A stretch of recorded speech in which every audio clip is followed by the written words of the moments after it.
Yep, we're good. We're good. All right. So I am here with Shauna Kaminsky, and she's actually in Calgary, Canada. Hi, Shauna. Hey, Summer, good to see you. Good to see you too. I'm so glad we're getting together today to talk mainly about female fat loss over 40. And if you're not familiar with Shauna is the author of Lose Your Menopause Belly. Yes, I have a copy. Some people might have even seen my daughter was asking me to read it to her on carbohydrates. So we're going to have conversation with Shauna today. So congratulations on that book. Oh, it was just a great way to, get some of my ideas down because I know that, I'm a school teacher, like way back when I taught school for 20 years. And so I'm a big reader and I love reading. And I know that a lot of women over 40, I encourage them to read before bed because turn off the iPhone, the computers, the television, because then you just don't get as much blue light. So I wanted to put something in their hands that would also get my message across. So there's lots of reasons I wrote that book. That's so awesome. See, and so any of my members listening are going to see why we're such a good fit together, Shauna, because I'm sure they've never heard me say before, power off your electronics before bed and, read. But tell us just a little tiny bit more about your background. You said you're a school teacher. Tell us just a little bit more. I was. So I've always been kind of involved in activity and fitness to a certain extent.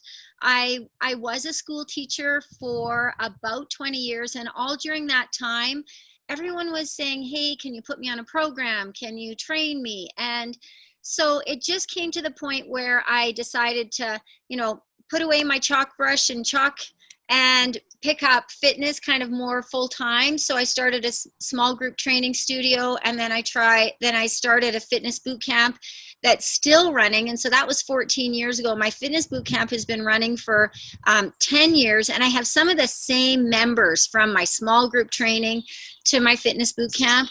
And then I also just, like, a lot of my clients would be going away and they say, oh, can you put me on a program? Like, can you help me? Or, remotely. And so I decided to start writing programs and helping people online. So I've been doing that for about 7 years as well. So I kind of changed my student, so to speak, from like a kindergartner, grade 3. I actually taught up to grade 12, but mostly the little ones, to now the moms and the parents of the kindergartners, the grade 3s, the grade 12 kids. So I feel like I'm still a teacher, but it's just a different sort of subject, so to speak. Absolutely. And just a different classroom. And that's why we fit so well too, because same thing. I started out as a health and physical education teacher. And so now we have a different classroom to help those adults. Yeah. They can help their young people. So that's so awesome. So yeah. So tell us a little bit more though. Why are you an expert specifically in that 40 and over fat loss thing? Like how is that? Well, I do have I've always had a passion for helping women. I am over 40. I'm actually over 50. And so lots of my friends and, family members have turned to me for help. And I think the biggest reason that really lit a fire under my butt that actually started the book as well is my mom recently passed away. It seems like yesterday, but it's going on 3 years now. And, she died like a really not a good life, and not a good death, and it was like totally preventable had she had a little more education. I realize now, as I have been studying menopause and, all kinds of age-related, I don't want to say disease, but issues and symptoms. And I see that the things that my mom went through could have really changed her life and the kind of the trajectory of our family. And I really don't want women to suffer in a similar way as my mom did, or as the way, our family did. And so I realized that I need to get my message out to more women. And so, menopause hits, average around age 51, but there's so much that we can do as we approach that, so that when we get to that age, it's not an issue. There's so many things that we can do to, change our behavior. Not a lot of big things that we can do to make, to improve our health so that we don't have to suffer the way my mom did. Absolutely. And I'm right there with you on that. I have a similar story as well. And so like you said, though, we shouldn't be turning 50 and worrying about these things. We really should be setting ourselves up for success in our 40s, our 30s, even our 20s, because a lot of people think, oh, I'm just doomed when I turn 40 and my metabolism is gone. So can you tell us about that? Are we doomed, or can we not lose fat anymore when we are over the age of 40? And I mean, I'm preaching to the choir here, Summer, because I know that we share very similar, philosophies about this. But a lot of women seem to think that, the calendar turns over to age 40 and there's something magical about that number, that my metabolism starts to tank. When in fact, it's not actually the number, it's not the date, it's not your birthday, it's not your age.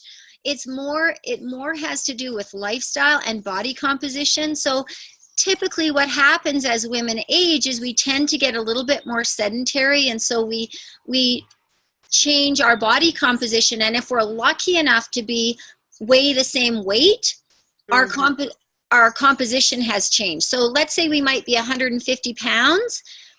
We might be carrying more fat on our frame than if we were 150 pounds 10 or 20 years earlier. And muscle is more metabolically active, and we tend to be able to burn more fat when we have more muscle on our frame. So that's why both of us are really encouraging some resistance training type exercise so that we can maintain our composition and our metabolic fire, so that we don't, a lot of times what happens is that as we age, because we become more sedentary, because we change our body composition, we end up getting fatter, eating less, because our body becomes less efficient at burning calories. Does that make sense? Did I say that correctly? Sometimes I say it backwards. Absolutely. And so maybe we can talk about that a little bit more, because so many women think they need, first of all, to diet. So let's talk about that. Like, why should women really stop the mindset of dieting? Yeah, well, dieting is the thing that's killing our metabolism, because what happens is we start and stop a diet, and then our body is such an incredible machine that it becomes more efficient at burning calories. And so if we restrict our calories to, say, 1,200 calories, we might get some moderate results. And then typically what happens when we diet is we go off the diet. Then when we go off the diet, we've slowed our metabolism, so we're going to probably gain that weight back plus a bit more, and we have a slower metabolism. So now to lose weight, we have to go down to 1,000 calories. So we're eating less, we might lose some weight, and then we stop the diet, we gain more weight, but we've depressed our metabolism. So every time we go on a diet, we're just killing our metabolism a little bit more, when in fact we need to be eating to fuel our bodies. But a lot of us are really afraid to eat, especially afraid to eat like things like carbs, when carbs are not the enemy. So would you say that embracing that healthy lifestyle, that we're eating for purpose, we're eating to fuel ourselves, eating to nourish ourselves, is the best mindset when it approaches food and nutrition? Absolutely. I mean, we're right on the same page there, Summer, because a lot of times we don't really feel like food is fuel so much. Food might be a reward. It might be, we're depressed, so we eat. Like we don't actually use food necessarily for what the purpose is. So sometimes when if we think of food and eating, we also should equate, how am I going to feel 15 minutes after I eat this? How am I going to feel an hour after I eat this? Rather than just chowing down in the moment. I often talk about halt and thinking about eating. Are we hungry? Are we angry? Are we lonely? Are we tired? Are we stressed? Really, the only time we should be eating is when we're hungry, and we're not in touch with our bodies. Another reason why we need to get off the diet train is because a diet tells you we need to eat now. We might not be hungry now. Oh no, you can't eat now. So you're reading off this piece of paper when you should be eating, instead of listening to your body. And if we really get in touch with our body tells us when we should be eating. And if we educate ourselves, it helps us to know what we should be eating. And then if we connect the dots between what we ate and how we feel, then we get to know, oh, this is what makes me feel good. And then it becomes more intuitive. Absolutely. And I was just going to say that if someone wants a label, intuitive dieting is the term. And for some people that's hard because they think they have to follow a certain regimen, like you said, rather than listening to your body, what makes me feel good, what makes me not feel good, because that's going to be different for everyone, correct? Everyone has different. Absolutely.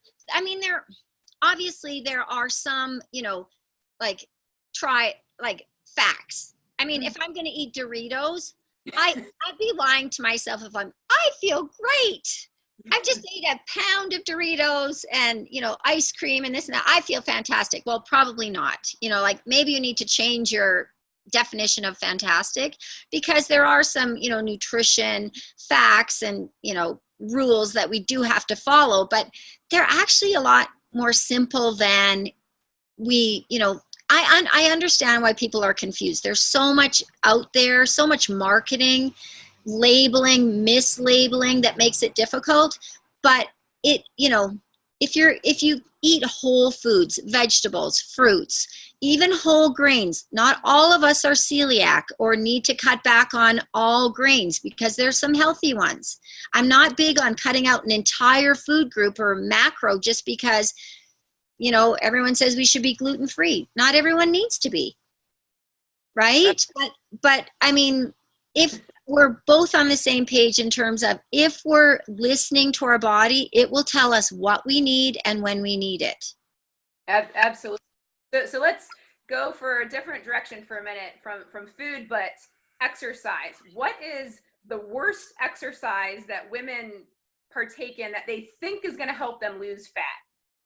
It makes me so sad if and when I go to a commercial gym and see the sea of treadmills full of women plodding along, watching Friends, reading a magazine, because they are well-meaning women. They want to get results. They're putting in the time, and they are not likely to get results. And if that slow cardio takes you to your happy place, then you should absolutely do it. But if your goal is to get the body of your dreams in the least amount of time, the most shapely body, cardio is not your friend, because cardio actually elevates cortisol levels, which is that belly fat storing hormone. So you might lose weight, but you might not lose belly fat. You might be getting lower body repetitive use injuries. You're typically only using lower body, so you're not addressing core and upper body, so it's an unbalanced routine. And also it tends to be very boring and unrewarding and time consuming, so people have a difficult time sticking to it. So maybe you have an idea of how I feel about cardio. Absolutely. I know. Well, and some people who are on my email list or, have heard me, sometimes I'll call it the dread mill. Dread mill. Yeah. And there's so many more fun things you can do. So let's talk a minute then about what types of exercises should people incorporate, as well as how long should they do them? Because I think a lot of times people think they need to spend hours and hours in the gym. Can you tell us a little bit on your And I know that you believe the same thing, is that the number one reason people don't work out is because they don't have time. But the best news is that the most effective workouts are actually the shortest, because we need to increase intensity and decrease duration. And so this is even for the deconditioned. So Mrs. Jones that hasn't done anything since grade school can be training at an intense level, but it's scaled to her, right? So she can be a hot mess. She can get all hot and sweaty, but the amount of work that she's going to do might be different than Mrs. Smith, who's an experienced exerciser. So short and sweet, where you get all hot and sweaty, that's the best kind of exercise. You don't need all kinds of bells and whistles. You don't need to go spend a ton of money on equipment. You can have some, but body weight, you can get an excellent workout. I mean, I could tell the majority of people to drop down and do 5 push-ups and they would be a hot mess. Like, your body weight is plenty of resistance for most people. So we're doing a combination of resistance training and like cardio bursts. So we want to get that heart rate elevated, but we also want to be doing some muscle building, which of course puts terror in the eyes of women when I say we need to build muscle, right? Right. I mean, look at you, Shawna. You're just bulging muscles everywhere. Me too, right? I mean, Exactly. Not, right? But I mean, like, I mean, I will admit that I do body weight exercise. I do a lot of it, but I also do a lot of resistance training, and I know you do too. And we lift a significant amount of weight, but I'm still 120 pounds. So you're not going to get big and bulky from lifting, like, even, you know, even a significant amount of weight. But what it does is it puts the sexy in your jeans. That's what gives you the shape. So we need to do that resistance training, whether it's body weight or, you know, a little added resistance. But, you know, we're not going to get big and bulky, and we need to cut back on the cardio.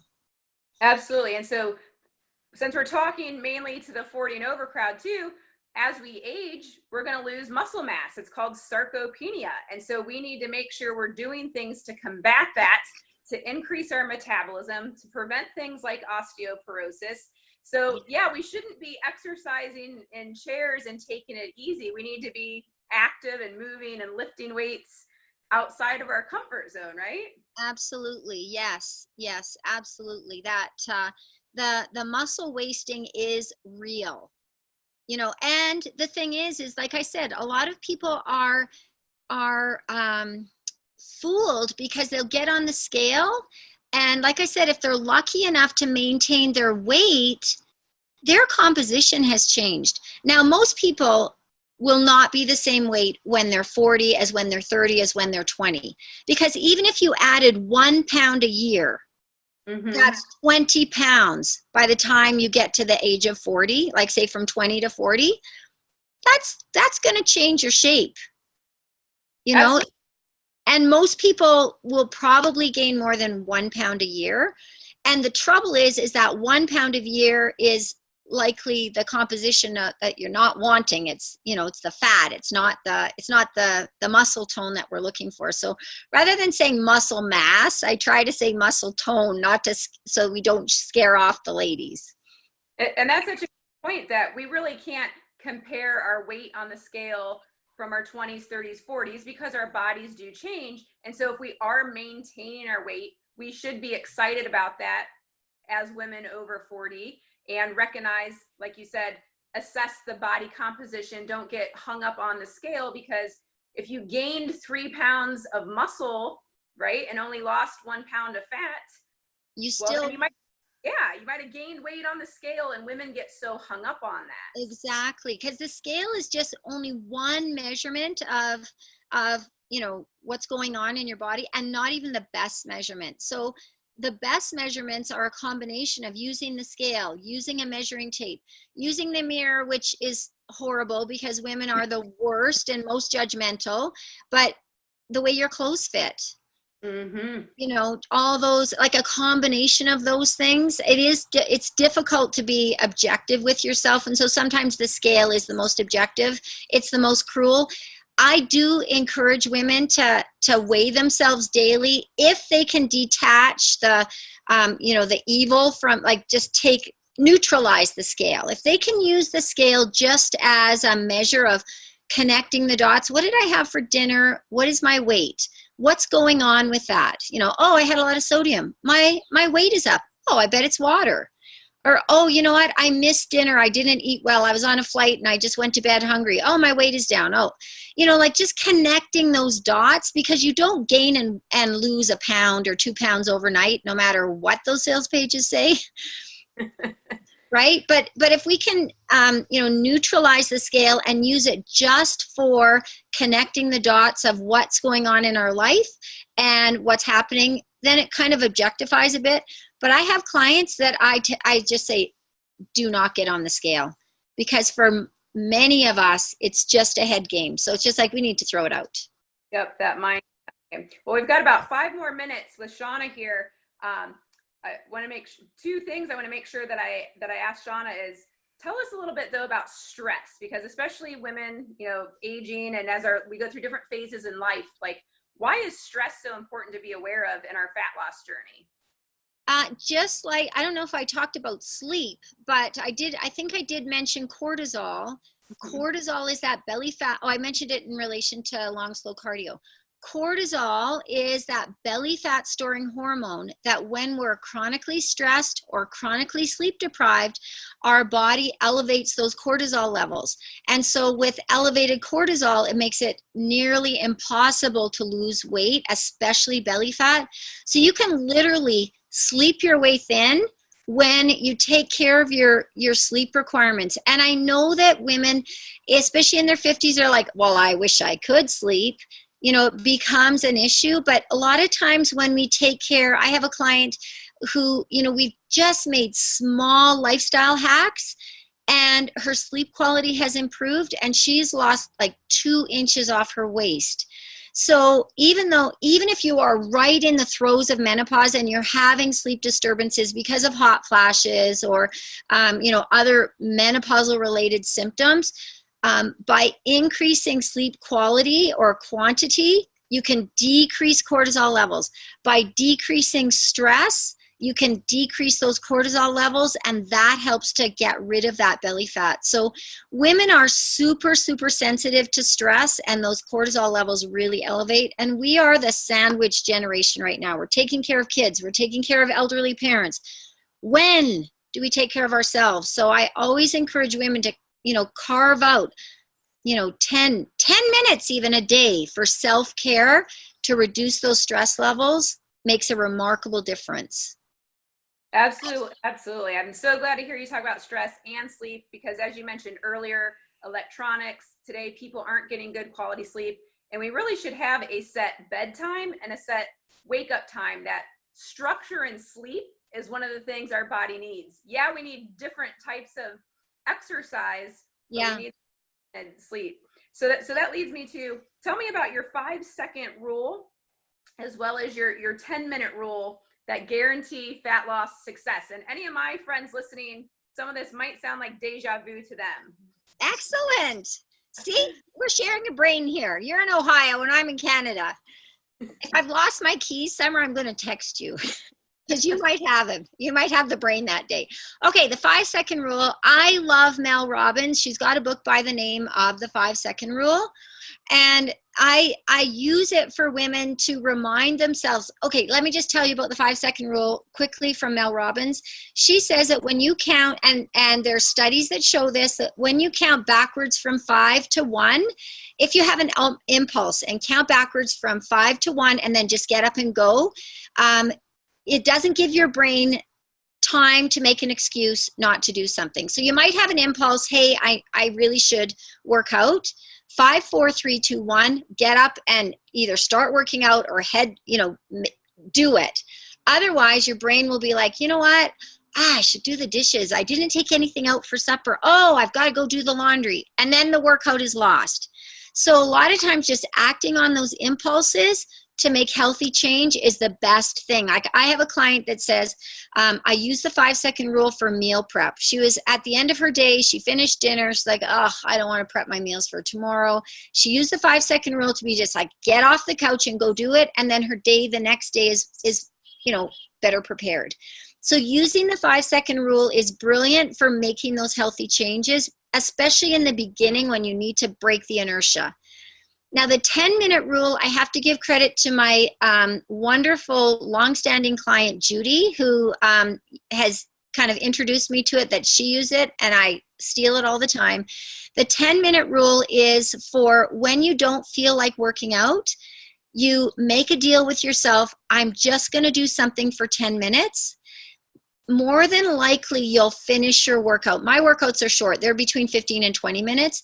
But at the very least, you'll have done 10 minutes of exercise, even if it's not very good exercise. Maybe you did need a day off if you needed to, like maybe your body needed a rest. But at least you got 10 minutes of movement in. But more often than not, once you get moving, you'll be a hot mess and you'll be so thankful that you did it. So that 10-minute rule has saved the day on so many occasions for many of my clients and myself included. And really your 5-second rule, the 10-minute rule has to do with like, just get started, because sometimes you just need to get started and then you get in the groove and you get that momentum going. And so that's why my 10-minute rule, same thing. We have a 10-minute mandatory movement daily exercise rule for even on our in-between days, because that helps people even on the weekends that, okay, I did 10 minutes, that it's easier to get going the next day. So same thing, that 10 minutes. And I know that helped me personally adapting that rule, getting started after having my children and struggling with postpartum depression, that I was like, listen, I can't set myself up that I think I have to do a 20 or 30-minute workout. And quite honestly, I even would say, I'm going to start with the Sesame Street 7 today, and even work up to 10 minutes. Right. Yeah. So see, you can get great results with just 10 minutes of exercise too. Yeah, because it's not the time that you're working out, it's the consistency. Like it's the, doing a little bit every day. Like it doesn't matter if you're doing an hour, once a day for 7 days, and then you don't do anything for 21 days. It's better for you to do 10 minutes for the entire month. At the end of the month, you're going to have more results. Absolutely. See, it's embracing that healthy lifestyle instead of us setting up these things that aren't going to fit in our lifestyle. And as we're aging, we can age gracefully, right? We don't have to have menopause belly. So as we tie up here, so here's Shawna's book, Lose Your Menopause Belly. So Shawna, if anyone would like to get a copy of your book, can you tell us where they could get a copy like I did? Yeah, you just go to loseyourmenopause.com and it's free with shipping. So just cover the shipping, and I think it's $7.95 in the US and $12.95 internationally. So I'd love to get that out to you, because it's just got a lot of, you've read it, your daughter's read it, she knows all about carbohydrates now. And you made the funniest post that she wanted to get her sexy back. Did she get her sexy back? I hope not, because she's what, 5? Well, she was 3. She wanted me to read it to her, and it was just hilarious because she's picking up on these words. Yeah. How to get my sexy back. Anyway, but there's lots of really just simple, doable, action steps that you don't have to, doesn't take the entire, a whole day to do. One little thing makes a difference over time, and that's what it's all about. Absolutely. Well, thank you so much for taking the time, and I'm so glad we can connect from across the world, across the continent, right? Absolutely. So it's been awesome. Thank you. All right, well, we'll sign off, and I'll catch you on another day. That's right. Thank you so much, Shawna. Have a great one, and thank you everyone for listening and joining us.